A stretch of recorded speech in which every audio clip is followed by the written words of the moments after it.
ਸਿੰਘੋ ਤੇ ਬੀਬੀਓ ਵਾਹਿਗੁਰੂ ਜੀ ਕਾ ਖਾਲਸਾ ਵਾਹਿਗੁਰੂ ਜੀ ਕੀ ਫਤਿਹ. Yeah, today's space is I did it impromptu because of some, really I have to say this like not very surprising but very important piece of information which came out. And so I just wanted to quickly gather the space and quickly recap what I know about it, because I think this is critical to the scheme of things which is playing out. I know Khuni Panjai is here. I'll call him up. Katie, if you want the mic, you can take the mic as well. Um, and I'm also, live streaming this, but just wanted to show people who are on live stream some of the information where I can share some slides and maybe pieces of information. And so people who are on live stream can I'll share my screen in a bit. Hanji Khuni Panjaji Waheguru Ji Khalsa Waheguru Ji Ki Fateh. Oh, Haji, Haji, Haji. Nanak Paji, did you see that, the latest interview of the CIA operative, which came out, Sarah Adams? Maybe not. Yes, exactly. Yeah, I saw it. Okay, great. Yeah, just to give, Sangat some background, and especially also, some of my fellow patriots who are not very much aware about what this issue is all about. Sikhs, as some of you already know, come from a small region called Punjab in the northwest of the Indian subcontinent, and have been a subject of, they've been in perennial conflict with any centralized power in the subcontinent, which has turned tyrannical, starting from the Mughals to Britishers, and now the what we call the modern Indian state. And there have been, like Sikhs have been waging they waged almost militant or insurgency within Punjab for almost 2 decades. Hundreds of thousands of Sikhs were murdered, killed, butchered by the Indian state. That's a matter of history, well recorded, in various human rights reports and United Nations UNHCR reports that you can see. But there is a very lately, since I would say 1997, the Sikhs kind of took to non-violent means of, pursuing their ideal of self-determination. While the Sikhs kind of took that non-violent means and kind of went away from the path of using armed militancy, what we have seen is that the Indian state has not kind of, given up an approach of using Sikhs as a political tool or as a soft target for achieving any political means that they have to achieve. Vis-a-vis, especially, their relationship with their neighbors like Pakistan and Sri Lanka. So, in that, the Indian state is well known to have conducted many false flag operations wherein they went ahead and killed sometimes their own people to kind of just create a impression as if they're the victims of terrorism on behalf of foreign states. And we'll talk about some of the events. But there is one very poignant event that happened in 2020. I think this was March of 2020, wherein two so-called ISIS, ISPK actually, in eventually, attackers entered a Gurdwara, a temple, a Sikh temple, or we call it a Gurdwara, in Kabul, and butchered 25 Afghan Sikhs. Among them, there was also a three-year-old, Sikh child. This event, when it happened, it caused an outrage globally, because Sikhs are a very, very small minority in Afghanistan. Now we have to bear in mind, Sikhs had settled in Afghanistan in the time of, when the Sikhs ruled Punjab. That is somewhere from 1819 till 1840. And even after that, Sikhs kind of, many people in Afghanistan converted to Sikhi and became part of the Sikh faith. And Sikhs used to be a considerable numbers in actually Afghan army before the Soviet Union invaded Afghanistan. So there was a sizable Sikh population in Afghanistan before the Soviet Union invasion. After the Soviet Union invasion, with all the civil war that was going on, Sikhs became a target of many killings, and so the numbers started dwindling to being, I wouldn't call it minuscule, but still meaningful numbers were there. The Sikhs, because the Sikhs who are in Afghanistan are primarily Afghans. There are some surnames you will find who are Punjabi, which migrated from Punjab to Afghanistan, but majority of the Afghan Sikhs are basically Afghans. Their ethnicity is from the local tribes which is there, and they speak, the local language. It's just that their faith is different. So they are very well integrated with the Afghan society. And the Sikhs were known to have cordial relations actually with both the US troops as well as the Taliban. So they had figured out a way, to be kind of non-obtrusive and have a cordial relationship with the Taliban or whosoever was there, the warlord or the power that was in that region. So this attack on Sikhs was, out of the blue, because and suddenly this was not the only attack. There were other some Sikh prominent individuals who were getting assassinated in Pakistan as well as Afghanistan, like random shooting. Somebody will come and shoot them. And this was a kind of a mass murder of 25 Sikhs within their temple in center of Kabul, which shocked everyone. And the moment this attack happened, very next day, ISIS and actually ISPK. So ISPK is kind of a more virulent version of ISIS. So ISIS, as people know, the Islamic State, is kind of a group which wants to establish, like this Islamic rule over all over the world. ISPK is the more virulent version of it, and they claim responsibility. But then nobody bought there. But there were red flags were up from day one, because ISPK, when they when they made that statement, they basically gave a very flimsy excuse. They said, we attacked the Sikhs because of the actions of Indian government in Kashmir against the Muslims. Now that was a very, very, that was a blatant giveaway of who was behind this attack. Hello. Okay, amazing. What kind of people are there?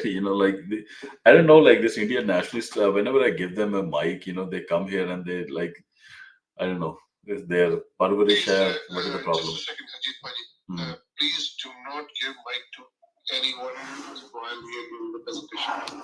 Yeah, no, I won't. Like, I just, I like, I don't know what is the problem. These, Indian nationalists. Yeah, this whole Indian state that is based on fraud, based on a pedophile, racist, mass murderer, sex criminal, father of the nation, Gandhi. He conducted yogic experiments with truth. sleeping naked with underage children. Okay, no, we'll And go they, there. We'll go there. let We'll me, go let there. me finish in like one Yeah, minute. yeah. They have an expired constitution which expired in 1960, which is a language called Hindi, which was fabricated by the British. And these morons think that that is the national language, which is imposed by the British, right? But the only thing they care about is the Hindutva supremacy. And now they are promoting this Hindutva demonic teachings known as yoga, which is nothing but demonic satanic teachings using absurd sexual practices. They're imposing that all over the world, hoodwinking people in the name of yoga by stretches and all these simple exercises. Yeah. No, no, Nanak Pari, we'll come to this topic. The topic will. I'll come to this topic now. No, no, we'll come to this topic, but we'll right now we need to kind of talk about what happened in Kabul and also what happened subsequently.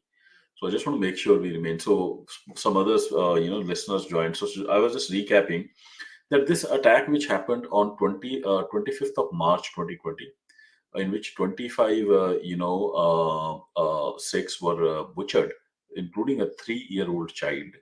The very next day, it came out of blue because the Afghan Sikhs, were ethnically Afghans, and they're totally integrated with the societal structure there, and they had formed, even in the worst of civil war, they were rarely attacked. So why would suddenly there'll be an attack on them?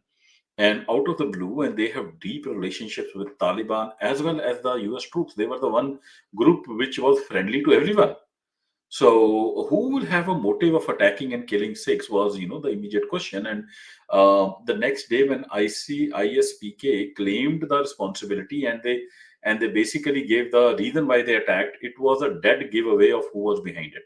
So next day, ISPK issued a statement that we attacked the Sikhs because of the actions of the Indian government against Muslims in Kashmir. Now that was, nobody bought that argument because, like, the Sikhs in Kashmir are also having very friendly relationship with Muslims. While Kashmiris get, attacked everywhere in India, the only community which is standing with them since last 20, 30 years have been the Sikhs. And Sikhs and Kashmiri Muslims have a very strong bond. And even at that point in time, especially, there was the CEA protest going on in India, some kind of an anti-Muslim bill that the Indian government had bought. No other community outside the Sikhs were the ones who came out in support of the Muslims. So actually, the Sikh and Muslim friendship was actually on the ascendancy in India.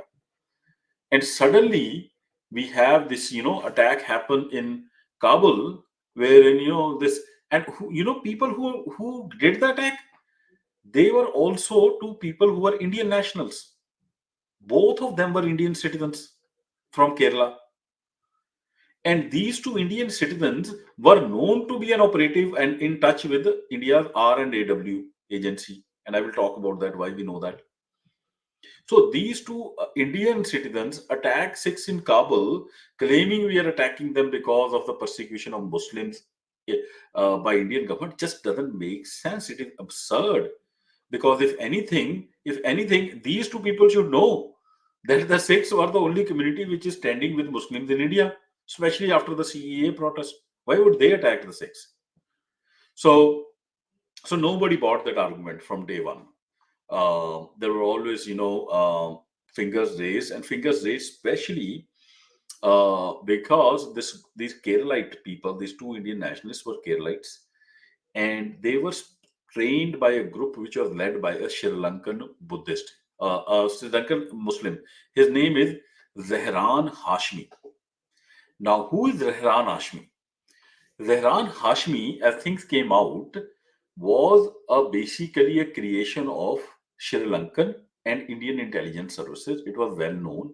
He was created under the coordination of RAW and Sri Lankan intelligence as a part to work for the re-election of the Raja Pakse faction. Raja Pakse was at that point in time an opposition faction in 2019 in Sri Lanka. And Raja Pakse had created Zehran Hashmi when they were in power previously, under coordination between RAW and Sri Lankan intelligence. And in 2019, Zehran Hashmi was the one who also used recruits that he trained Keralite recruits and Sri Lankan recruits that he trained in Kabul. He is the one who basically came back to Sri Lanka and launched what we call the deadly Easter Sunday bombings in Sri Lanka, in which 260 Christians were killed. Now, that attack, again, there is a Channel 4 documentary which they exposed how this was a joint operation between Sri Lankan intelligence and the Indian intelligence, and that Zaharan Hashmi was basically a puppet of, Raja Pakse faction, and it was used to basically consolidate the Buddhist vote against the Muslims and Christians, and to basically show an angle that how radical these Muslims are and they're attacking Christians, and consolidate the majority Buddhist vote in favor of Raja Pakse. And that is what happened in 2019. Once the Haran Hashmi did that terrible bombing, Modi immediately launched on it. And Modi started giving speeches. Oh, look, in our neighborhood, there is terrorism, and all that stuff.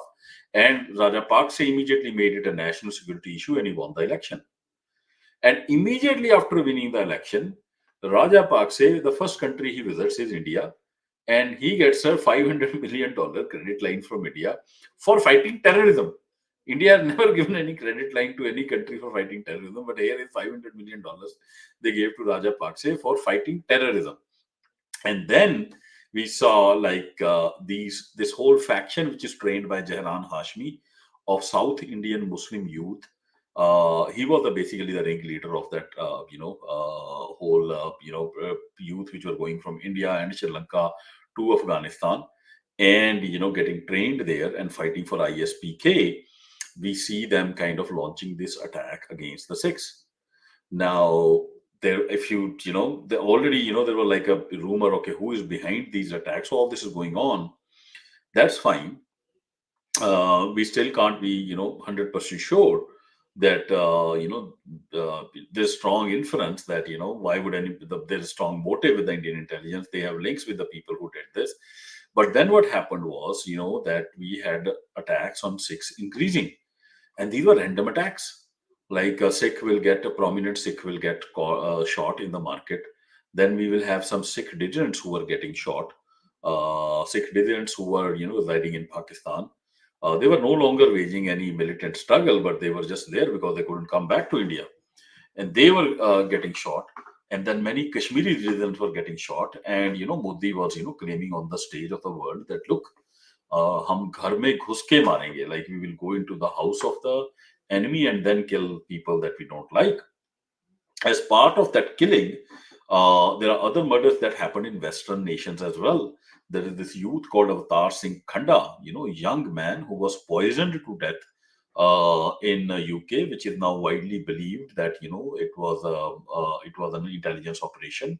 Multiple newspapers have written about it, and then there is this infamous now assassination of a Sikh activist, a peaceful Sikh activist with no signs with links with any kind of militant armed struggle. Hardeep Singh Nijjar in Canada, who was a Canadian citizen, gunned down outside his own gurdwara and place of worship on Father's Day. And then there are this we had that the whole conspiracy exposed. We have then we got this the indictment filed in New York court against an Indian national who is now in US custody, who was leading this operation to assassinate almost 3 to 4 prominent Sikhs, American Sikhs, every month on American soil. So Indian hand in first of all, it was clear that India's number one priority is to kill any dissident Sikh or Sikh that they don't like. So, and India was running this program of killing Sikhs anywhere in the world, and it was openly claiming it. The Prime Minister of India was openly kind of taking credit for these killings, and he will boast from public stages and speeches that look, we have killed Hardeep Nijjar and hum ghar mein ghus ke marenge. We have killed this Sikh in Pakistan, this Kashmiri in Pakistan, etc., etc. So that gave more credence to the idea that like seems like they are also behind the Kabul attack, and we give it more credence because now you can say Kabul attack is not like a like an individual assassination. It's more like a mass murder. But but then Indian hand in like Indian role in conducting false flag operations, wherein they go ahead and kill people en masse to create a victimhood narrative, is well evident, and we have evidence of it in another Sikh massacre that happened, which in around 35 Sikhs were murdered in the year 2000. It's called Chitti Singhpura massacre. This was when Bill Clinton was visiting, India, and this also happened in the month of March. It happened on 20th of March 2000, wherein around 15 to 20 armed people, who later were investigations revealed they were Indian army soldiers themselves, who entered a Sikh village and basically lined up 35 Sikh villagers, Kashmiri villagers, and just gunned them down. How do we know this? We know this because there were two investigations done. One of them by Amnesty International on the orders of U.S. government, and Amnesty International under the aegis of United Nations, which actually published a report clearly blaming that it was a handiwork of Indian intelligence. And lo behold, who were the people who headed that inquiry? The people who headed that inquiry was a retired High Court judge of India, as well as a retired Lieutenant General of Indian Army. That, and then there were other independent observers on that same report. That is the level of credibility, because these people were not just you can't say they were like foreign operators who gave this report. This was like Indian government officials who investigated and then blamed, or retired Indian government. They were not active Indian governments. And I can share that on my screen here. People who are on live stream, they can see it. um, Let me share it on the screen so you guys can um, see the entire screen. Okay. So, yeah. If you can see my screen here, let me zoom it out. I have actually a 9-tweet thread on the Chitti Singhpura massacre with all the evidence. And I'm going to read this. So this is if you are watching this is the investigation report on Chitti Singhpura massacre. So these are the people. Justice Ajit Singh Bans, one of the highest respected judges, and he was the chairman of the Punjab Human Rights Organization at that point in time. And then Lieutenant General Kartar Singh Gill, he also worked for the Punjab Human Rights Organization. And then Inderjeet Singh Jeji, who was a famous human rights activist. These were the three most credible people you could find in India to conduct an inquiry. They went and visited the town, talked to every victim, even the local army units, the police, and then this is what they wrote. They basically concluded that this was the work of a local, unit of the Indian Army, and they used what they call, they used to hire these local ex-militants to work with the army. They basically were part of the army, but kind of paid salary and all. Those were used to conduct this massacre, to basically create pressure and an impression on Bill Clinton that hey, Pakistan is doing so much terrorism within our country. Do something about it. So there's, and I'm going to the next one where this is an excerpt from that report, where they basically say that a central agency directed this whole operation. And so you can go and read this tweet. These are the names of those 35 Sikhs who were murdered in cold blood. And no justice, as in Indian system, will never be done. And this was not the only investigation. There was another international human rights organization which conducted its own investigation. The first one was actually conducted under the aegis of United Nations by Amnesty International. The second one was an independent investigation by an international human rights organization. They also arrived at the same conclusion. And not only that, Bill Clinton, no less than Bill Clinton himself, actually, when he wrote, the forward for a book written by Madeleine Albright, who was the famous, I think, Secretary of State under Bill Clinton. Her book was The Mighty and the Almighty: Reflections of America, God, and World Affairs. And the very forward of that book was written by Bill Clinton, where he mentions, this tragedy, this dastardly tragedy. He doesn't blame India directly. He calls them Hindu militants, but basically that's a pseudo way of saying it's India. And I'm going to read his words. During my visit to India in 2000, some Hindu militants decided to vent their outrage by murdering 38 Sikhs in cold blood. If I hadn't made the trip, the victims would probably still be alive if I hadn't made the trip. So this is, proven actually. This is nobody with sane mind and objective mind, will deny that, this was done by, the Indian state. And it caused so much outrage that, there were representatives, House representatives, who actually stood on the house of the floor of the Parliament, Congress, and asked for, sanctions against India. And they clearly blamed the Indian government for that massacre. And there are some excerpts from the congressional records in my tweet thread. New York Times also wrote a devastating, article, and in which they claim everybody, the last line, it was by Barry Breerick, and the last line of the article is, everyone knows about this crime, he said patiently. The Indian army did it. That is the last line of the article. You can read it. It's a very well written article. Uh, I'm just pointing this out, that this is not new. Like uh, the the the Indian government, ability to conduct false flag operations and kill, target Sikhs specifically, and use them as soft targets for political aims is nothing new. And many of you have attended, some of the work I have done on Kanishka. And there is a 39 tweet thread also on my Twitter line where I outline every evidence that is available of how India, basically massacred 329 passengers in the airline bombing just to defame the Sikh movement. So this Kabul, attack is nothing, based upon what kind of statements came out, and the actions of Indian government and the statements from Indian government and the fact that these were Indian nationals who were known to be in hand in glove with the Indian intelligence agencies and the Sri Lankan intelligence agencies. It was a natural inference to be drawn that, the Indian government was behind this Kabul attack. And the only one to gain from this attack was India. Like this didn't do any favor to the Taliban. Taliban would lose credibility and face in front of the whole world because they were now in charge, supposed to be in charge of the country. Now, when they are supposed to be in charge of the country, they don't want this kind of a mess going around where the Sikhs are getting targeted. And then, it didn't help ISPK in any ISKP in any given way, rather than, make them a target of Taliban.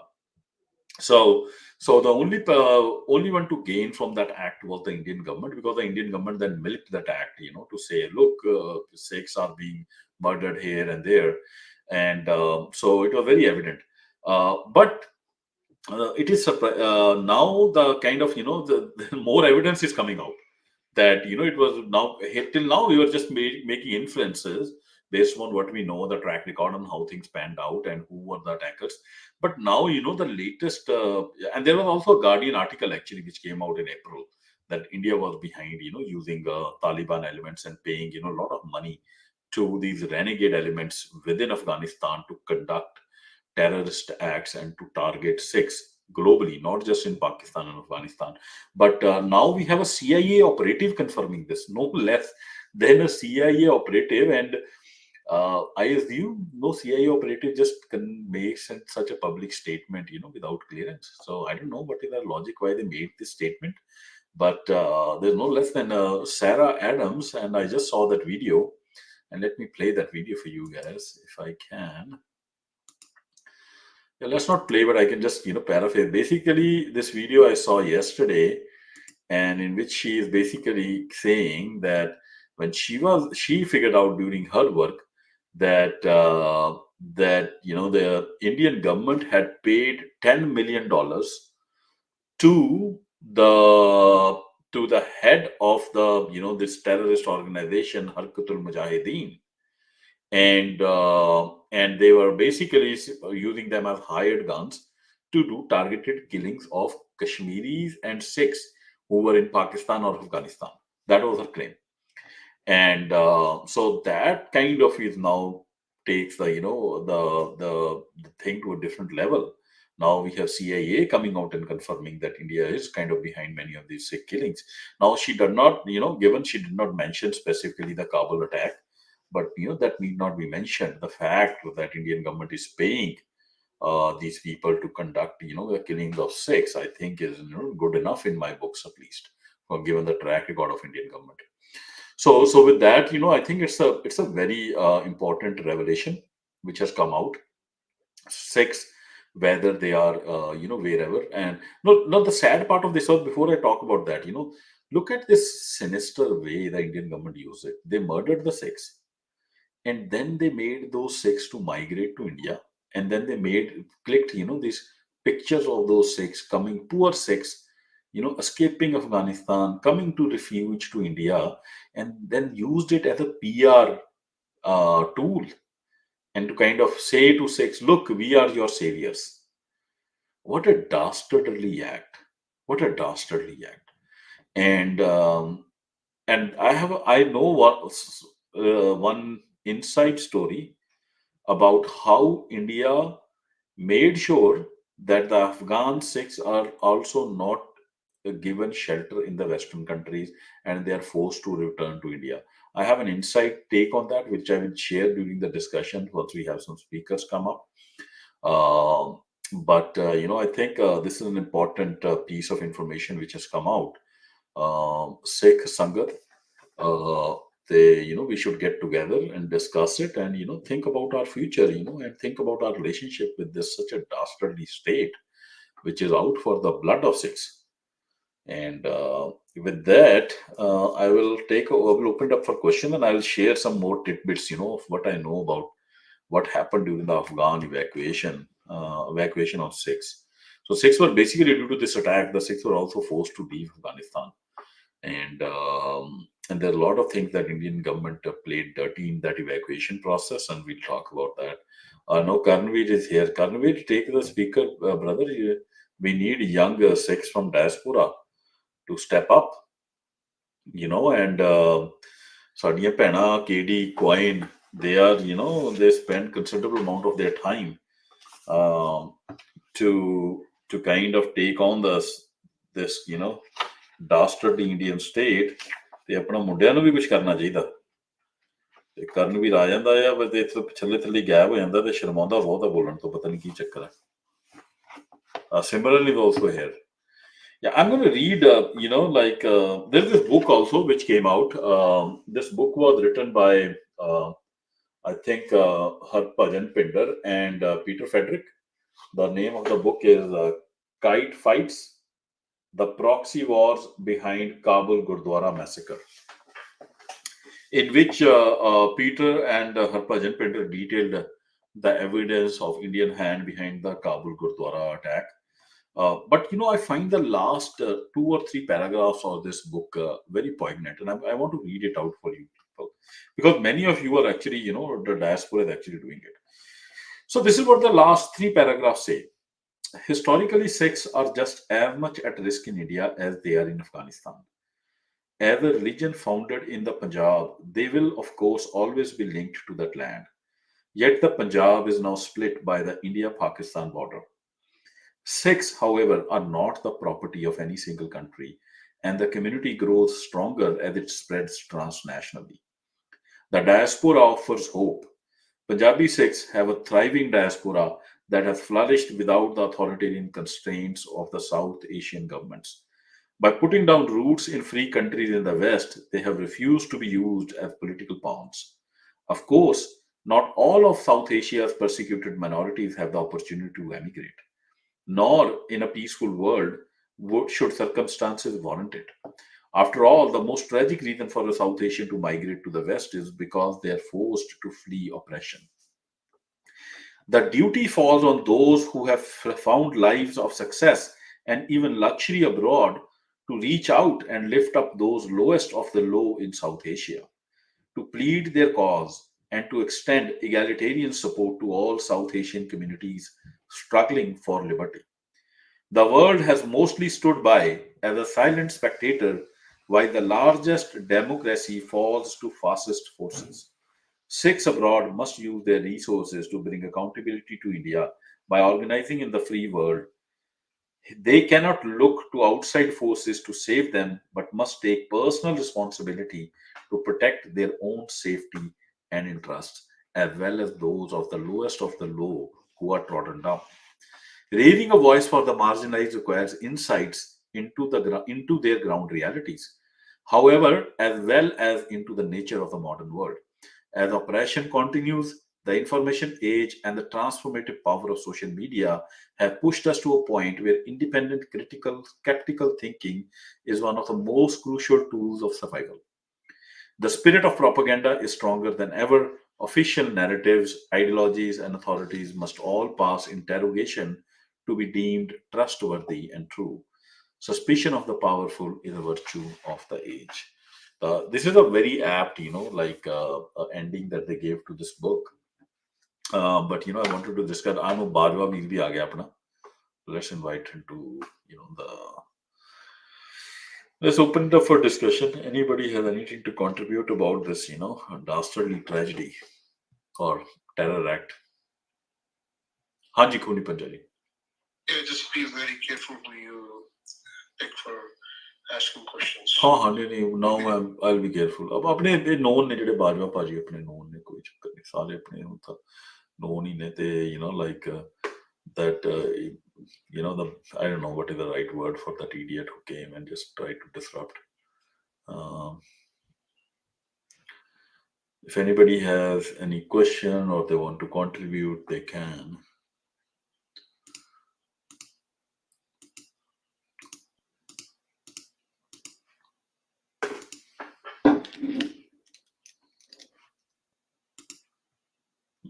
Okay, while nobody is willing. Khuni Panjali, you wanted to say something? I think you raised hand. Okay. I'm listening. Okay, great. I kind of countered the false flag operation, right, of Chitti Singhpura. And there's another one, Pulwama.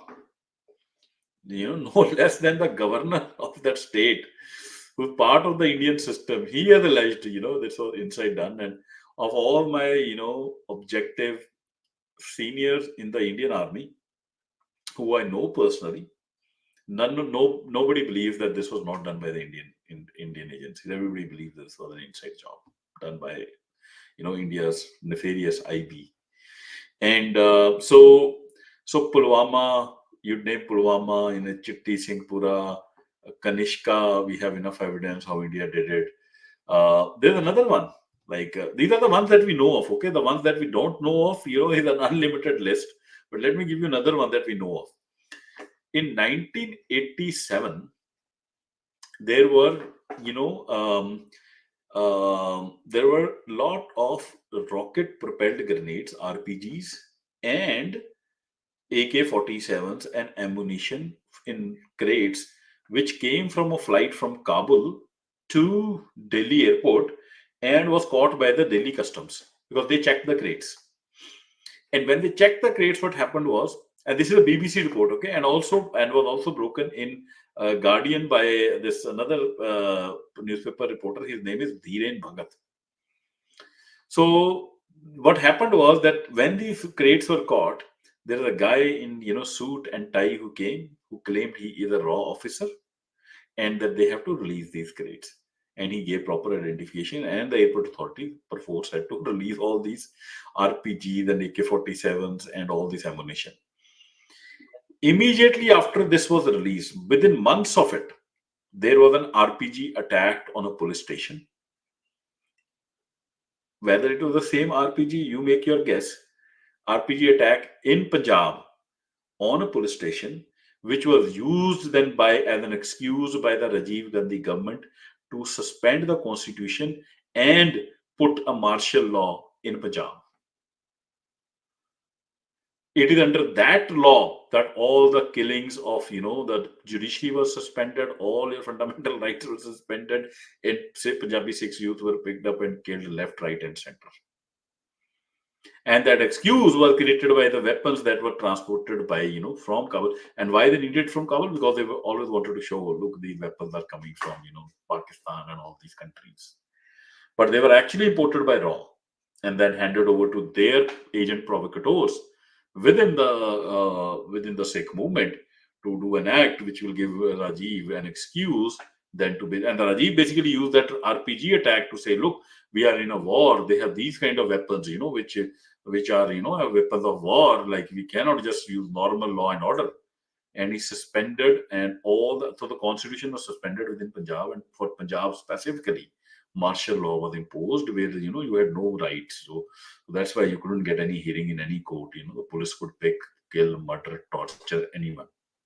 And so Dhiren Bhagat was a investigative journalist, a young man. I think he was just around 31 or just below 30.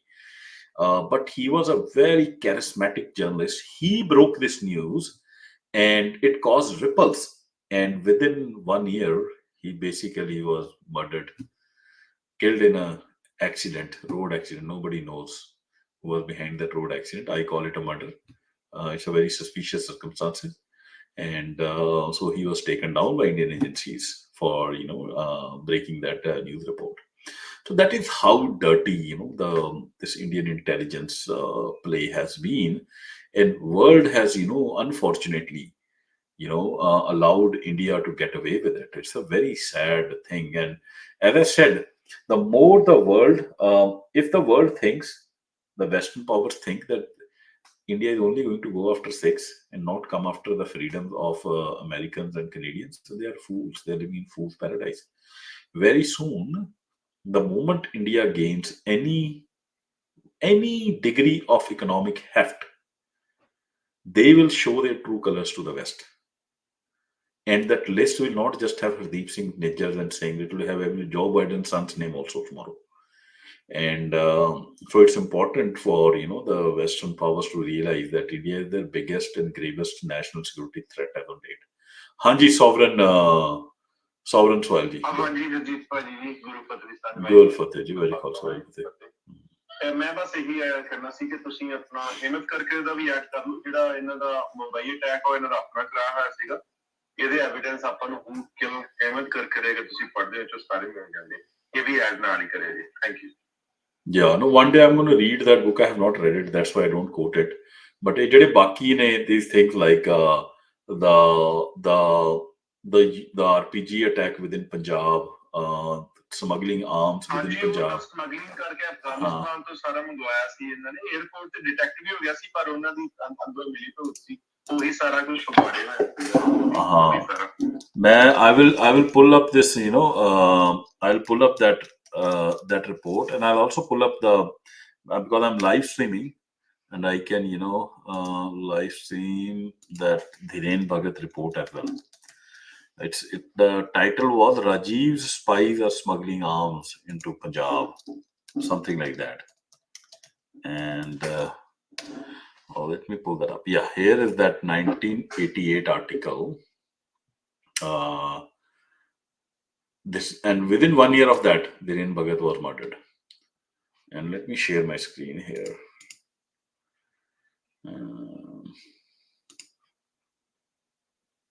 Okay, yeah, you guys can see my screen. So on the live stream, you can see there's a catch of arms, including rockets. So are being smuggled into India from Pakistan, not by terrorists, but by the Indian secret services. In an extraordinary incident which could throw light on the Rajiv and the government's recent actions in Punjab, the Observer has discovered that the RNAW, India's external intelligence outfit, has been receiving secret consignments of arms. On the afternoon of Thursday, 19 November 1987, an alert security man at Indira Gandhi International Airport in New Delhi spotted bullets rolling out of a crate which had arrived on an Indian airline flight from Kabul. The crate was one of a large consignment, 23 crates according to my informant, 22 crates according to the airline's freight records. The crate was isolated, and as an X-ray examination of their contents began under the supervision of the Deputy Commissioner of Police, R.K. Nyogi, the examination revealed more than dropped bullets. According to the information obtained by the Observer, an eyewitness claimed that there were at least one rocket launcher in the crates. A dispute began between customs and security, each claiming the credit for what they believed to be an incredible discovery of terrorist contraband. As the appreciation letters were being written out, letters that would help the officials to claim a reward, A man in civilian clothes identified himself to Neogi as an operative of RAW.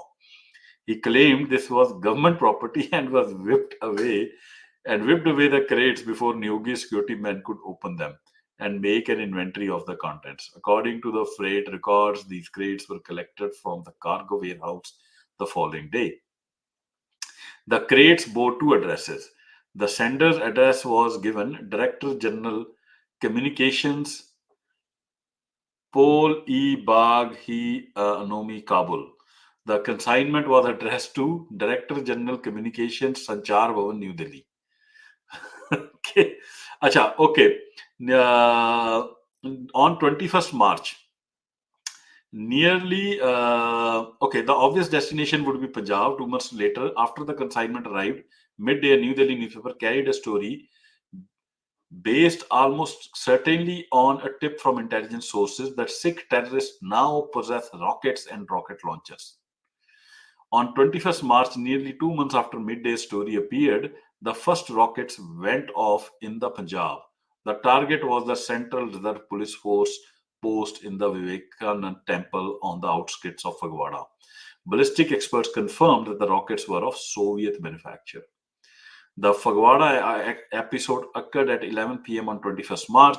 The next day, the Lok Sabha, the lower house of the Indian Parliament, passed the 59th Amendment to the Constitution despite determined opposition. It empowers the government to impose a state of emergency in the Punjab and simultaneously suspend Article 21 of the Constitution, which guarantees life and liberty. Since then, the President has given his approval to the bill, which has become law. It is now clear when the government plans to use the powers it has recently acquired. The haste with which it set about pushing through the 59th Amendment can be explained in another ways. Okay, so this is a beautiful article uh, which is written. How the Indian state, basically, basically, is the real terrorist. The only terrorist group in India is basically the Indian state and its agencies. People have no link for indulging in terrorism. People of the subcontinent, especially whether they are Sikh or Muslim or Christian or whatever. Same within that same train of false flag operations, you can count the Samjhauta Express bombing. That is now well documented. People were caught but then let go off. Anyways, before going to Khuni Panjaji, Karnveer, welcome, Veer. First time you are here on my space. Waheguru Ji Ki Fateh. So nice to see you.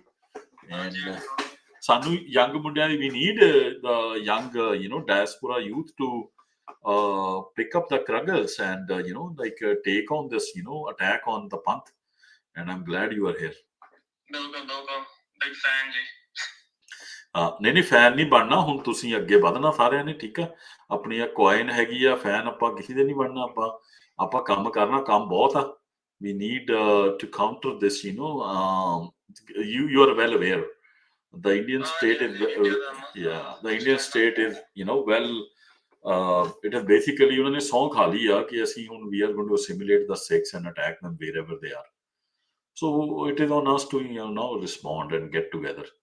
And we need educated Sikh youth. ਸਾਡੇ ਜਿਹੜੇ ਵੀਰ blue collar work ਕਰਦੇ ਨੇ, ਉਹਨਾਂ ਨੂੰ ਤਾਂ ਕਹਿਣ ਦੀ ਵੀ ਲੋੜ ਨਹੀਂ ਪੈਂਦੀ, ਜਦੇ ਇਕੱਠੇ ਹੋ ਜਾਂਦੇ ਆ। But we need people who can build the narrative. We need people who can study the subject and then attack the narrative, because at the end of the day they are going to build the narrative against you. So we need people who can investigate the truth and bring the truth out. That is where the onus ਜ਼ਿਆਦਾ ਮੈਂ ਕਹਿੰਦਾ ਜਿਹੜੀ ਜ਼ਿੰਮੇਵਾਰੀ ਆ ਉਹ ਪੜ੍ਹੇ ਲਿਖਿਆਂ ਤੇ ਆ।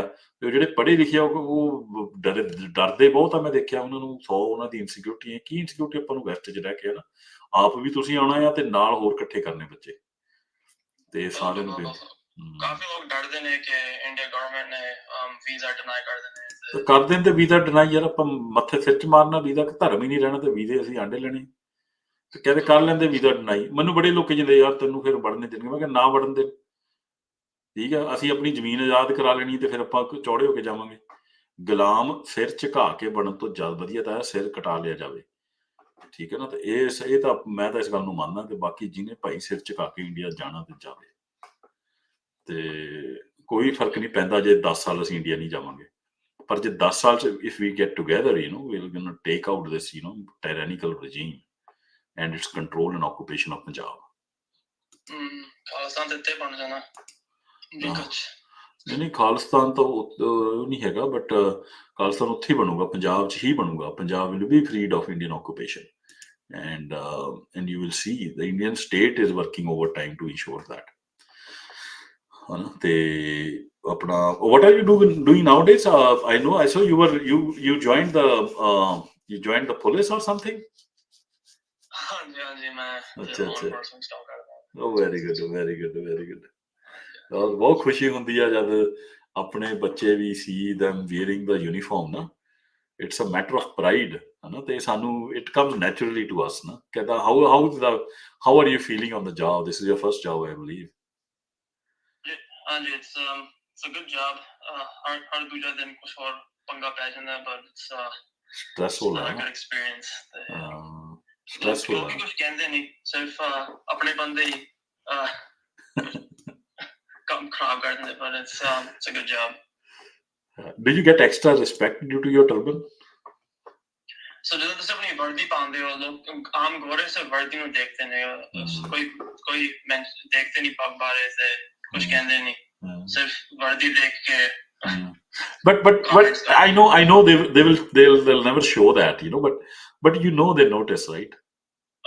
ਮਾਈਕਰੋ ਐਗਰੈਸ਼ਨ ਤੇ ਹੋਣੇ ਨੇ, ਕਿਉਂਕਿ ਦਸਤਾਰ ਦੇਖ ਕੇ ਫਿਰ ਅੱਛਾ ਮਾਈਕਰੋ ਐਗਰੈਸ਼ਨ ਹੁੰਦਾ। ਅੱਛਾ ਮੈਂ ਤਾਂ honestly like I have always felt like ਮੈਂ ਬਾਲ ਕੇਸ ਕਟਾਏ ਹੋਏ ਸੀ ਜਦੋਂ I came to US. Actually when I started wearing the turban na, I felt I was getting extra privilege and more love from people around me, like for some reason. The why it was there, I don't know, but I always felt more welcomed and more like people would be like showing more courtesy to me, and for whatever reason that happened, but that has been my experience. Very rarely somebody will when I was cut shirt, that time I never felt welcomed. Nobody will talk to me, but now it was like people will open a conversation. I used to drive through a coffee shop and those girls will give me one coffee free in a week just by looking at me. Oh, today you are wearing my favorite color turban. So they will force me to have a free coffee, like based on what color I'm wearing. And it was a wonderful gesture, but yeah.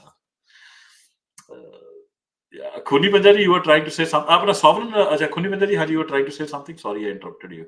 You were trying to say. I'm listening. Yeah.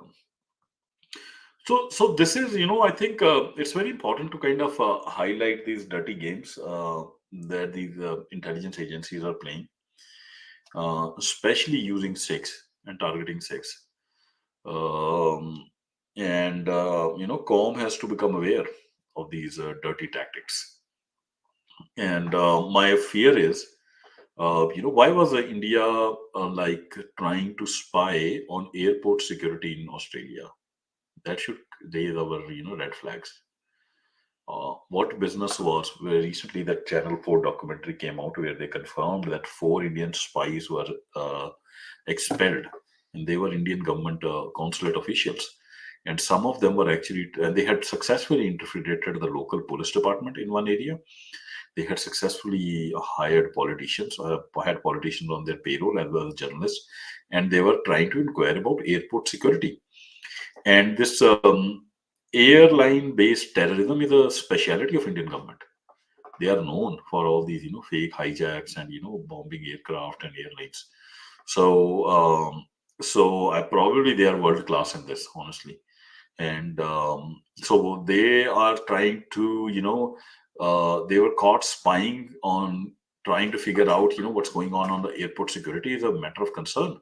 Maybe there's another fake false flag operation coming, not maybe in Afghanistan now, maybe in India, maybe in Punjab, maybe in, diaspora. So we have to be very vigilant. And if we see something, we say something. Especially, I was very concerned a couple of days back. There was this, actually last year, there was suddenly this news report that one Sikh teacher was gunned down by the Kashmiri militants. Now, that is a bullshit news because Kashmiri militants have nothing to gain by murdering Sikh, a Kashmiri Sikh. The only thing they gain is bad disrepute because they lose the local population support. The Kashmiri Muslims have a great relationship with the Kashmiri Sikhs, and the Indian government doesn't like it. So the best way to that is, pay somebody to just murder a Sikh, like they did in Chitti Singhpura. So that was a big red flag. What are they planning? Then another one that was like 2 days back, I think last week, where there was a report. Oh, there are these two Sikh militants which entered some house in Pathankot and basically forced the family to serve them food. That is again a bullshit kind of a news. Um, so the Indian government is shit scared of any good relationships between the minorities within India because their main job is to kill one minority. And like Congress, made Sikhs the enemy and then conducted a genocide. BJP has picked up on Muslims. So they always need some minority whose genocide they can conduct to, create the fear in the mind of um, on the majority and get elected. So the biggest fear in the mind of Indian state is always if the minorities get together and if they have good relationships. So this divide and rule is basically not a British concept. This is an Indian Brahmanical state concept. Divide and rule. So they have tried it in Sri Lanka. As I gave you that whole example of how they basically conducted this whole Easter Sunday bombing to create a divide between Buddhists and Christians and Muslims. And the same thing they are trying in Afghanistan. So very sinister strategy. Simon, you were trying to take the mic, but I don't know, for some reason I accepted it. I've sent you the mic request. Not sure if you can accept it.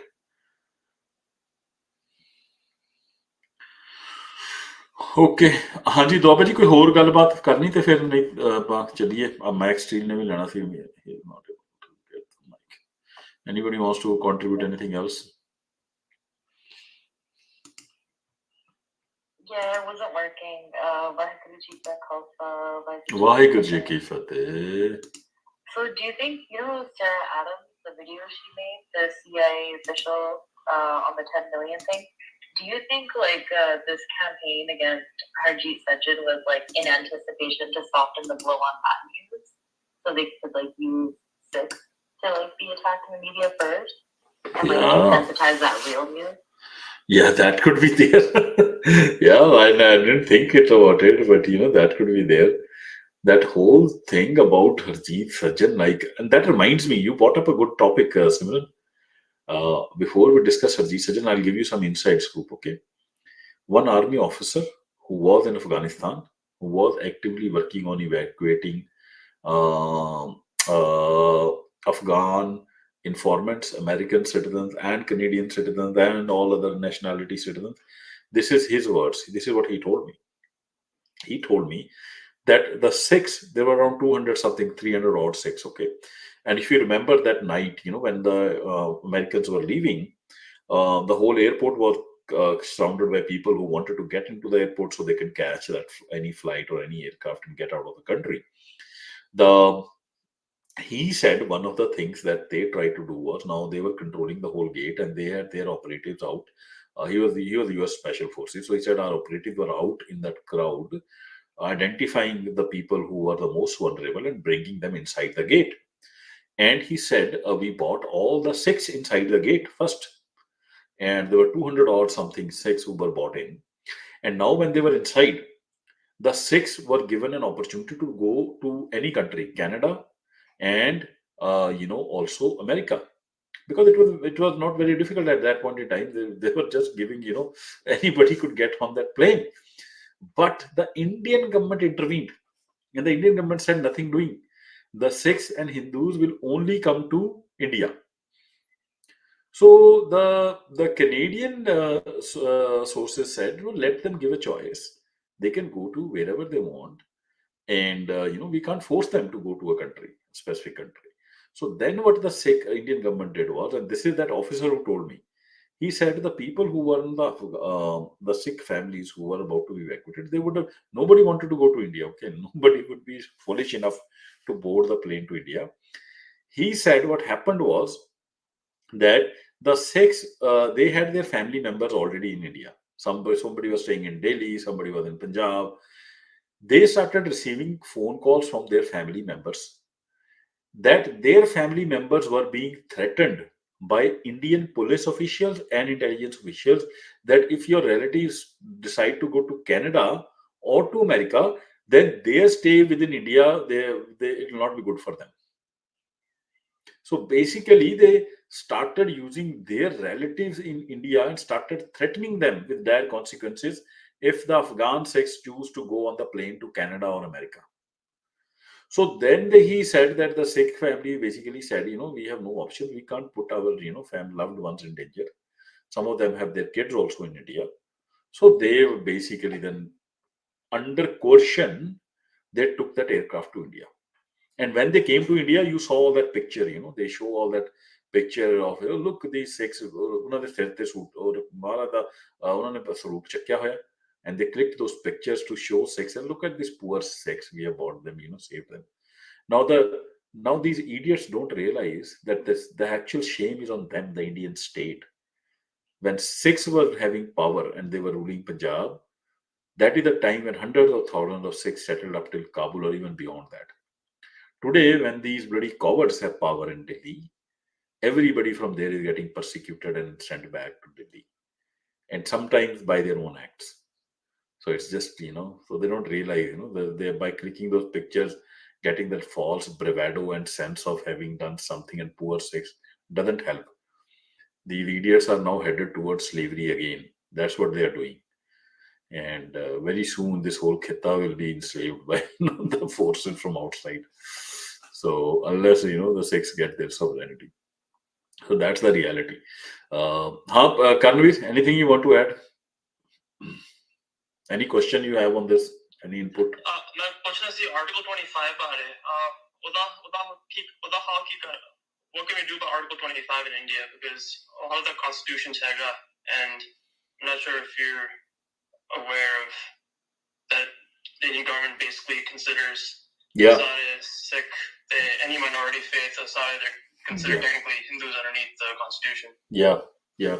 Well, it's not just that. It's not just that they consider Sikhs as Hindu. Article 25 basically says nobody also has the right to religion or freedom of religion. That the state can interfere in your religion anytime. The state can dismantle SGPC anytime. The state can put whatever thing they want. The state can get into your gurdwaras, into your mosques, and tell them not to worship in a certain way. So that is the real import of Article 25. Secondly, Article 21 is even more dangerous than Article 20. Article 21 is fundamental rights, where it says that basically citizens of India has no fundamental rights of life, liberty, anything. The state can take away your right any time under any excuse. So basically, the whole constitution is probably the worst. Is a constitution basically which provides tyranny, and it's a dictatorial authoritarian regime under the guise of democracy. So there are huge problems in the constitution, and it was deliberately written, and they are not going to change it, Karnveer, unless it is broken. It was a very deliberate decision. You can't convince them to change it. You basically have to fight them to change it. And yeah, Max still is here. Max, you have anything to add? कुछ बोलना पंजाबी च गल कर लो, कोई गल नहीं, पंजाबी च गल करो। हाँ जी बाजी, लाइव से Khalsa live. Can you hear me, Baji? Yeah, I can hear you. Okay. No, it's okay. I can speak in English, so I'm going to. मैं पंजाबी च कर लेंदे गल, हुण काफी देर ते मैं अंग्रेजी बोलदा ना, लोग बड़े चुप हो जांदे। ਹਾਂਜੀ ਮੈਂ ਬਸ ਆਹੀ ਗੱਲ ਕਰਨੀ ਸੀ ਨਾ, ਮੈਂ ਇਹ ਬੜੀ ਡਿਸਟੈਂਸ ਸਟੱਡੀ ਚ ਹੈਗਾ। ਹੁਣ ਦੇਖੋ ਜਿਹੜਾ ਰੀਸੈਂਟਲੀ ਆਰਟੀਕਲ ਆਇਆ ਨਾ ਗਲੋਬਲ ਮੇਲ ਦਾ, ਤੇ ਇਹ ਆਰਟੀਕਲ ਚ ਸਿੱਖ ਟੈਂਸ਼ਨ ਵਾਲਾ ਕੁਝ ਨਹੀਂ ਹੈਗਾ, ਤੇ ਸਿੱਧਾ ਅਟੈਕ ਹੈਗਾ ਕਿ ਮਤਲਬ ਕੈਨੇਡਾ ਡਿਫੈਂਸ ਮਿਨਿਸਟਰ ਹੈ, ਤੇ ਬੜੀ ਹੈਰਾਨੀ ਦੀ ਗੱਲ ਇਹ ਹੈ ਕਿ ਨਾ ਕੋਈ ਕੈਨੇਡੀਅਨ ਆਰਮ ਫੋਰਸਿਸ ਤੋਂ ਨਾ ਕੋਈ ਪੋਲੀਟੀਕਲ ਐਸਟੈਬਲਿਸ਼ਮੈਂਟ ਤੋਂ ਇੱਕਦਮ ਦਾ ਨਹੀਂ ਸਾਹਮਣੇ ਆਇਆ ਫੈਕਟਸ ਅੱਗੇ ਰੱਖਣ ਦੇ ਲਈ। ਤੇ ਇਹ ਤੁਹਾਨੂੰ ਕੀ ਲੱਗਦਾ ਇੰਡੀਅਨ ਇੰਟਰਫੀਰੈਂਸ ਇਨ ਡੀਪ ਹੈ ਕਿ ਇਸ ਦਿਸ ਜਸਟ ਪਿਓਰ ਰੇਸਿਜ਼ਮ ਜਾਂ ਫਿਰ ਕਿ ਕਿਉਂਕਿ ਲਿਬਰਲਸ ਕੰਡੈਂਟ ਹੈਗਾ ਤਾਂ ਮੌਕਾ ਮਿਲ ਰਿਹਾ ਤਾਂ ਚੱਲਣ ਤੋਂ ਚੱਲਦਾ ਹਾਂ, ਇਹ ਬੜਾ ਹੈਰਾਨੀ ਦੇਣ ਕਰਨ ਵਾਲਾ ਆ ਜੋ ਇਹ ਅਟੈਕ ਹੋਇਆ ਨਾ। ਇਹ ਤਾਂ ਪਿਓਰ ਪਲੇ, ਮਤਲਬ ਇੰਨਾ ਅਨਜਸਟੀਫਾਈਡ ਜਿਹੜਾ ਹਮਲਾ ਆ। ਉਹ ਯਾਰ ਮਤਲਬ he is not a ordinary person. ਉਹ ਫੌਜ ਤੋਂ ਰਿਟਾਇਰ ਹੋਇਆ ਕਰਨਲ ਹੈ, ਉਹਨੂੰ ਮੈਂਡੇਟ ਸੀ ਸਾਰਿਆਂ ਨੂੰ ਆਇਆ ਨਹੀਂ ਕੋਈ ਸਿੱਖ। ਇਹ ਤਾਂ ਗੱਲ ਹੋਰ ਹੈ, ਇੱਕ ਵੀ ਸਿੱਖ ਨਹੀਂ ਉਹਨੇ ਇਵੈਕੂਏਟ ਕਰ ਸਕਿਆ ਉਹ। ਤਾਂ ਫਿਰ ਕਿਸ ਗੱਲ ਦੀ ਉਹਨੂੰ ਕਹਿ ਰਹੇ ਨੇ ਕਿ ਇਹਨੇ ਸਿੱਖਾਂ ਨੂੰ ਉਹ ਕਰ ਦਿੱਤਾ। ਪੋਲੀਟੀਕਲ ਐਸਟੈਬਲਿਸ਼ਮੈਂਟ ਤੋਂ ਨਾ ਕਿ ਆਰਮ ਫੋਰਸਿਸ ਦੇ ਕਿਸੇ ਵਿੰਗ ਚੋਂ ਇੱਕ ਬੰਦਾ ਨਹੀਂ ਸਾਹਮਣੇ ਆਇਆ। ਇਹ ਤਾਂ ਫਾਰਮਰ ਡਿਫੈਂਸ ਮਿਨਿਸਟਰ ਹੈ ਤਾਂ ਆਲਮੋਸਟ ਕੈਨੇਡਾ ਦੀ ਕੀ ਕਹਿੰਦੇ ਨੈਸ਼ਨਲ ਸਿਕਿਉਰਿਟੀ ਦੀ ਕਾਲ ਨੂੰ ਤਾਂ ਐਵੇਂ ਦੇ ਕੁਝ ਆਰਟੀਕਲ ਛਾਪ ਦੇਣਗੇ। And since 2015, right? He's been in the House of Commons since 2015, and I've never seen like an aggressive campaign like this. Like, measurable criticism is okay, but the way they're going at him right now is just insane. Like, you have to be an idiot to not see what's happening. And what were they doing till all these years? Like, like all the 2015 he's been there, right? Like, there could be multiple, even the cherry thing, we all got, I don't know why I'm bringing that up, I'm sorry, but just there's so many ridiculous things that happened in Canada, and I just don't understand, like, right now, especially after a Canadian was killed on Canadian soil, right? Like a Sikh man. So it's just yeah, and these Faulkners and Boardman and all these guys, they're pumping the story. The patterns are crazy. Like, it's crazy patterns right now. I think if CSIS is doing its job, now CSIS should figure out how this story got originated, and they'll probably find foreign I think interference they there. have the intelligence, but they don't have a legitimate way to either inform the public or create some sort of like a dossier or like an action plan for Canadians, because this is a digital space and there's like no, like, is there digital laws? Like, you can't, what is it? Like, if there's interference if they're in Canada, in Ottawa's ear, or like telling the Toronto Star to like tell people that Sikh extremists came to Faith Avenue Temple, back in 1980s, like what they would do with Sikh media in Toronto. But yeah, there's no international laws. Like, how would even if CSIS had the intelligence of those two anonymous people for the Globe and Mail, like, every Sikh Canadian honestly should be trying to find out who are those two anonymous people. And even if intelligence knew about it, I don't think they can legally like even do anything about it, because they're only intelligence gatherers, right? It's not their job. I don't know. Yeah, no, like it's a very, very, like very odd. मतलब ਤੇ ਕਿੰਨਾ ਇੱਕ ਇੰਨੀ ਛੋਟੇ ਜਿਹੇ ਮੁੱਦੇ ਨੂੰ the way it has been ballooned out of proportion is very surprising. Like, and it also says one thing, Cohen. One thing I have to, kind of, I want to use this. ਦੇਖੋ, ਮਹਾਰਾਜ ਨੇ ਨਾ ਸਿੱਖਾਂ ਨੂੰ ਅੱਡ ਰੂਪ ਦਿੱਤਾ। ਸਾਡਾ ਜਿਹੜਾ ਰੂਪ ਹੈ ਨਾ ਖਾਸ ਹੈ, ਤੇ ਇਹਨੂੰ ਕੈਰੀ ਕਰਨਾ ਇੱਕ ਰਿਸਪੌਂਸਿਬਿਲਿਟੀ ਆ। ਤਾਂ ਹੀ ਮਹਾਰਾਜ ਨੇ ਕਿਹਾ you have to be armed and you need a Khalsa Raj, because unless we don't have our own Khalsa Raj ਨਾ, ਤੇ ਅਸੀਂ ਟਾਰਗੇਟ ਬਣਦੇ ਹੀ ਰਹਾਂਗੇ। ਸੋ ਖਾਲਸਾ ਰਾਜ ਸਾਡੀ ਚੋਇਸ ਨਹੀਂ ਹੈ, ਇਹ ਸਾਨੂੰ ਹੁਕਮ ਹੈ। ਤੇ ਕੋਈ ਵੀ ਸਿੱਖ ਹੈ ਨਾ, we should learn from these experiences wherever they are, whichever part of the world they are. We have to work on getting our own state. Otherwise, this is a ਵੱਡਾ racist ਹਮਲਾ ਹੈ ਨਾ ਇਹ। Like, it's so evident, so evident. ਇੱਕ ਬੰਦਾ ਜਿਹਨੇ ਆਪਣੀ ਉਮਰ ਲਾ ਦਿੱਤੀ ਕੈਨੇਡੀਅਨ ਆਰਮਡ ਫੋਰਸਿਸ ਵਿੱਚ ਸਰਵਿਸ ਕਰਨ ਵਿੱਚ, ਉਹਨੇ ਕੋਈ ਗਲਤੀ ਨਹੀਂ ਕੀਤੀ। ਉਹ ਹੀ ਇਜ਼ ਅਨਲਾਈਕ, ਉਹਦੇ ਤੇ ਕੋਈ ਕਰਪਸ਼ਨ ਦਾ ਕਦੇ ਇਲਜ਼ਾਮ ਨਹੀਂ ਲੱਗਿਆ, ਕੁਛ ਨਹੀਂ ਲੱਗਿਆ। ਉਹਨੇ ਇੱਕ ਆਪਰੇਸ਼ਨ ਰਨ ਕੀਤਾ, risking his life, working day and night out to get Canadians out of that. He didn't show not a single element of wrongdoing in that. ਉਹਦੇ ਚ ਛੋਟੀ ਜਿਹੀ ਗੱਲ ਪੜ ਕੇ, he was probably helping the Sikhs more and sending some our forces to get Sikhs rather than Canadians and all. What bullshit.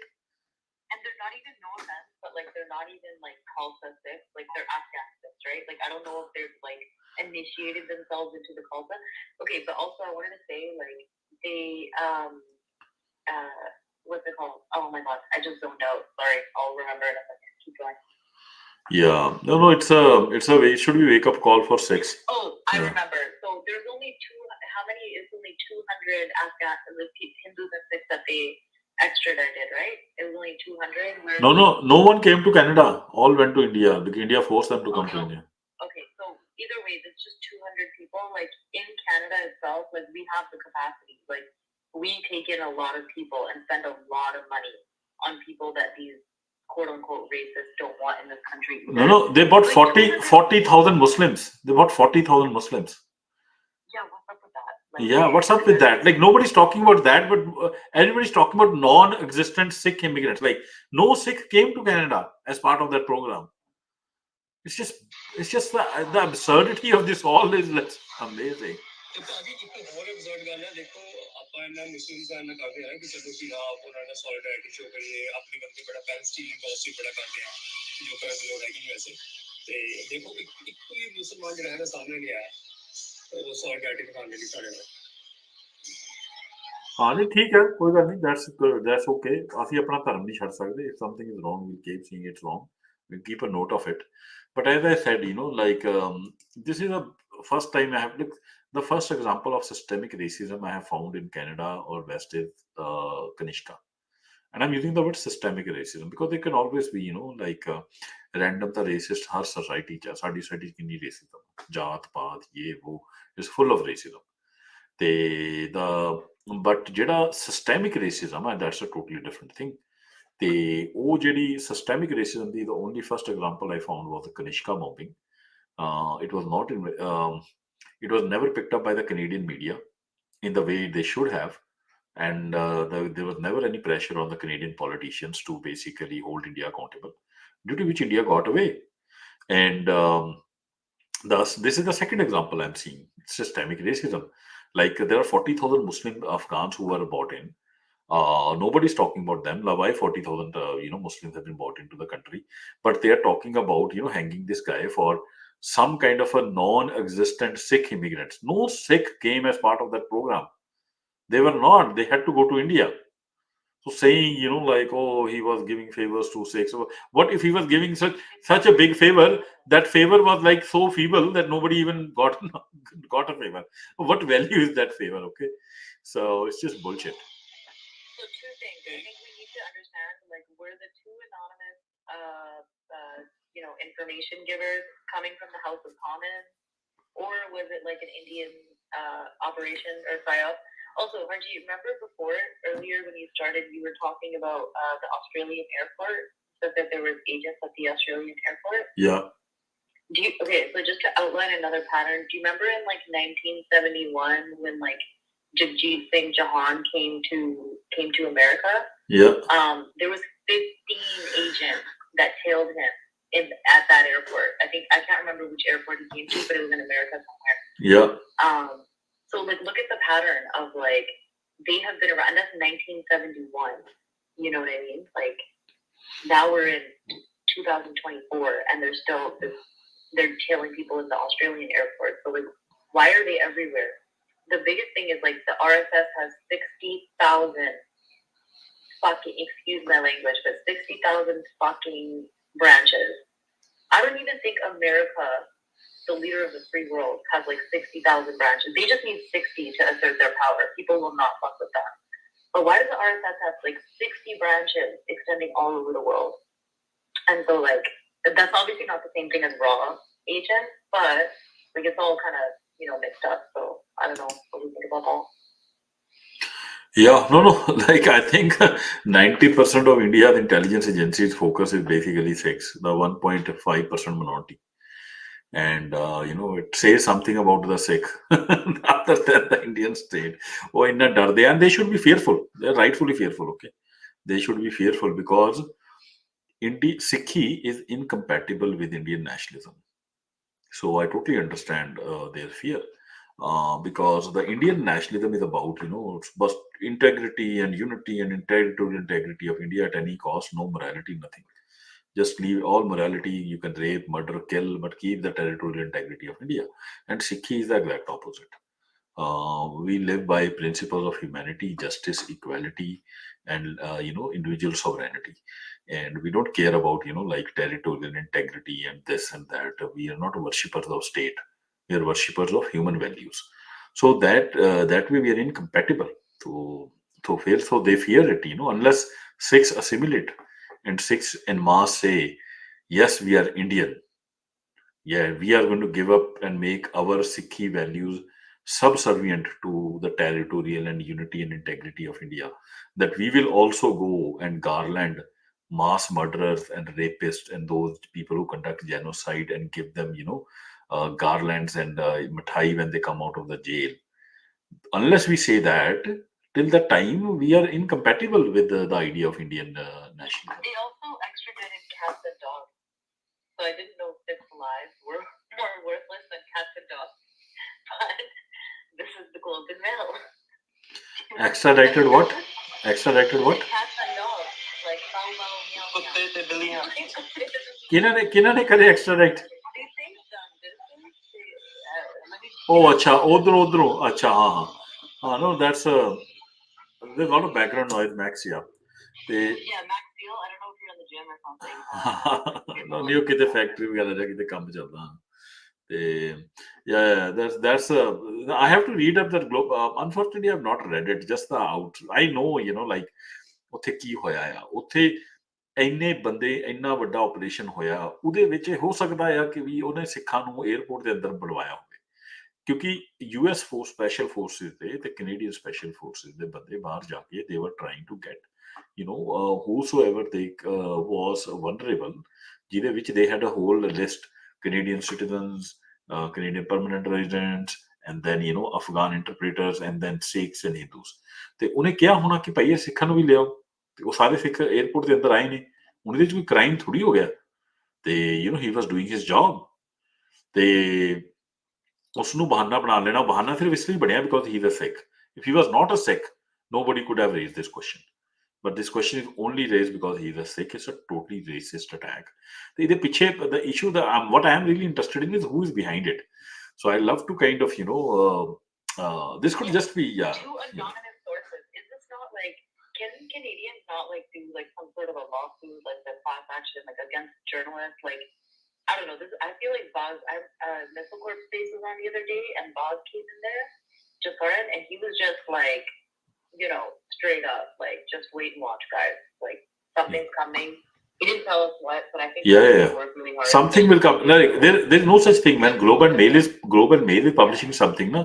Similar, then these are not anonymous sources. These are confidential sources. So they have people who have said and said something. The question will be coming out of the House of Commons.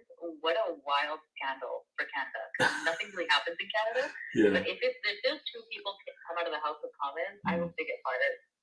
Now I'm getting into conspiracy theory. I think this might just be because it is so absurd. It might just be some trap for the Indians. Okay, so God knows. Because it's so absurd, like the allegation is so absurd. It kind of just and the way some of these people are picking up on that allegation, like some of these journalists, sometimes you sometimes you lay a bait, right, and see who takes the bait. It seems almost like a quick and bait kind of an operation. Yeah, Max, still go ahead.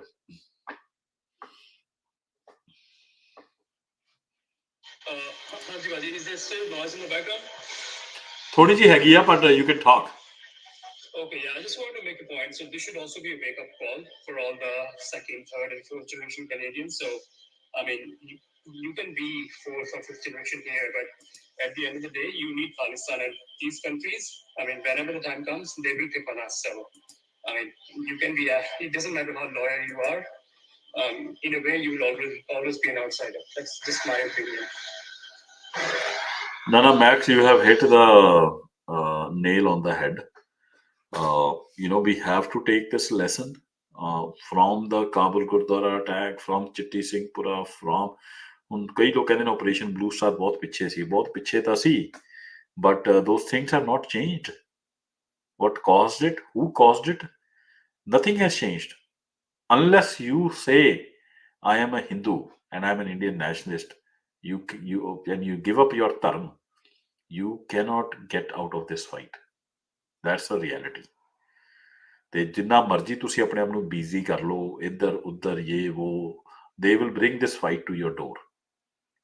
ਠੀਕ ਆ ਤੇ ਇਹਦੇ ਲਈ better ਇਹ ਆ that ਸਿੱਖ ਆਪਣਾ ਆਪਸ ਚ ਇਕੱਠੇ ਰਹਿਣ We should, especially the educated lot, we should get education among the Sikhs, and we should work towards, sovereignty of Sikhs in Punjab, and getting Punjab free of Indian occupation. ਤੇ ਉਹਦੇ ਲਈ ਜਿਹੜਾ narrative ਸਿਰਜਣਾ ਉਹ ਬੜਾ ਜ਼ਰੂਰੀ ਹੈ।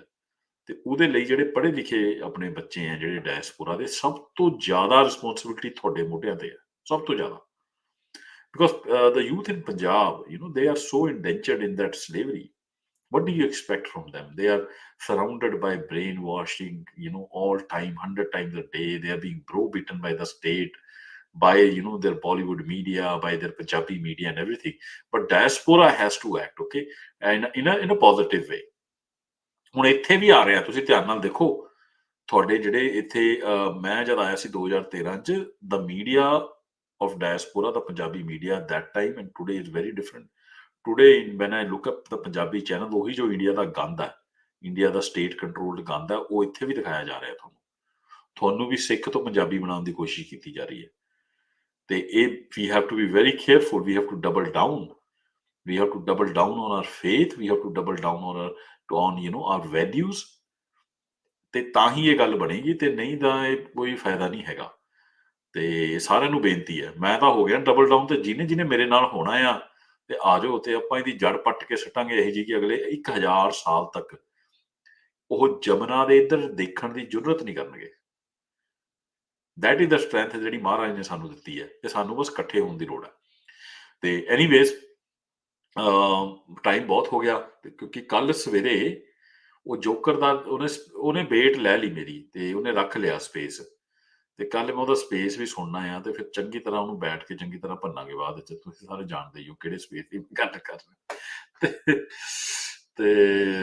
ਤੇ ਉਹਨੇ ਸਪੇਸ ਰੱਖ ਲਿਆ ਟੈਰੀ ਨੇ ਔਨ ਏਅਰ ਇੰਡੀਆ ਫਲਾਣਾ, ਤੇ ਉੱਥੇ coin maybe you can go and maybe Simran can go and counter couple of Times. ਤੇ ਉਸ ਤੋਂ ਬਾਅਦ ਫਿਰ ਮੈਂ ਦੇਖਾਂਗਾ ਕੀ ਕਹਿੰਦਾ, ਤੇ ਆਪਾਂ ਬਾਅਦ 'ਚ ਆਪਣਾ ਸਪੇਸ ਰੱਖਾਂਗੇ, and we will debunk the debunker, and we'll have fun. The cats and dogs are still stranded in Afghanistan. I think I made a mistake there with my information. Okay. So they're still stranded. Okay. Yeah. But yeah, please do another Air India space, because the first one was good, but we only talked about, I think you broke down the timeline of the execution of the plan, and I would love to talk about anti-Sikh timeline of propaganda, like the news, every now and then somebody reading in the newspaper that there goes another Sikh who flew in 1981 and changed to, even the decade before. There's a lot of stuff. ਉਹਦੇ ਚ ਆਪਾਂ ਜਾਵਾਂਗੇ। ਮੈਂ ਹੁਣ ਅਗਲਾ space what I'm planning to unwrap that Air India case itself. There's so much of information in there.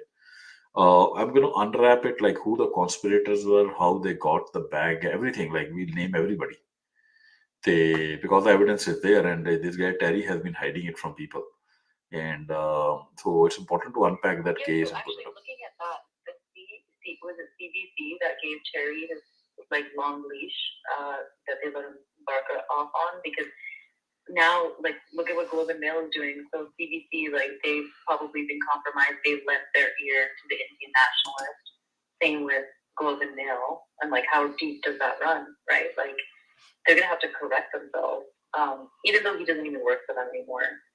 And he's a loser, so. Okay, while we are talking, there is a Humanity First has sent a message. Okay, it's important to read out. This is what he says: the total deployed strength of Canadian troops has never been more than 40,000 in Afghanistan, basically. So the biggest scandal is how 40,000 non-vetted Afghans were airlifted under the garb of interpreters. This whole attack on Sajjan is a well-planned operation and amplified by Indian assets in Canada.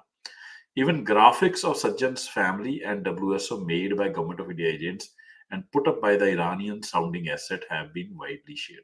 Actually, he might be true, he might be onto something here.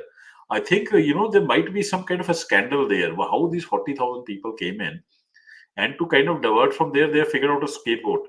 Harjeet Sajjan de la do blame.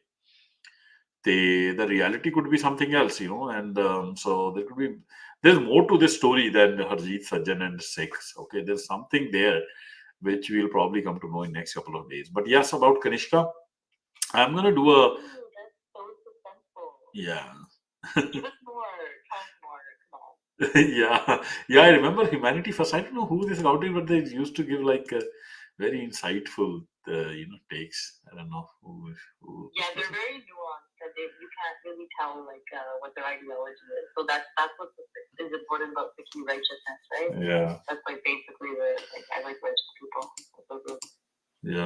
yeah. Okay, with that, I'll take leave. I think I did a short space today to just keep Sangat informed about this new revelation which came, which we already knew was like an India-led attack. The Kabul Gurdwara attack. This new revelation by the CIA operative that India had actually been hiring, working with Taliban to and paying them $10 million that this CIA operative actually traced, which were paid to Taliban hit squad to kind of eliminate Sikhs and Kashmiri militants. So yeah, it's kind of not surprising to us, but it's important to lay out these facts so people can know, that India is nothing more than a terrorist state which cannot afford to get food, water, shelter to its own people, but has dreams, fanciful dreams of world domination. But those dreams will be soon put in their place. With that, ਆਪਾਂ ਸਾਰਿਆਂ ਦੀ ਇਜਾਜ਼ਤ ਲਈਏ। ਵਾਹਿਗੁਰੂ ਜੀ ਕਾ ਖਾਲਸਾ ਤੇ ਵਾਹਿਗੁਰੂ ਜੀ ਕੀ ਫਤਿਹ। Why did you get called? Why did you keep it?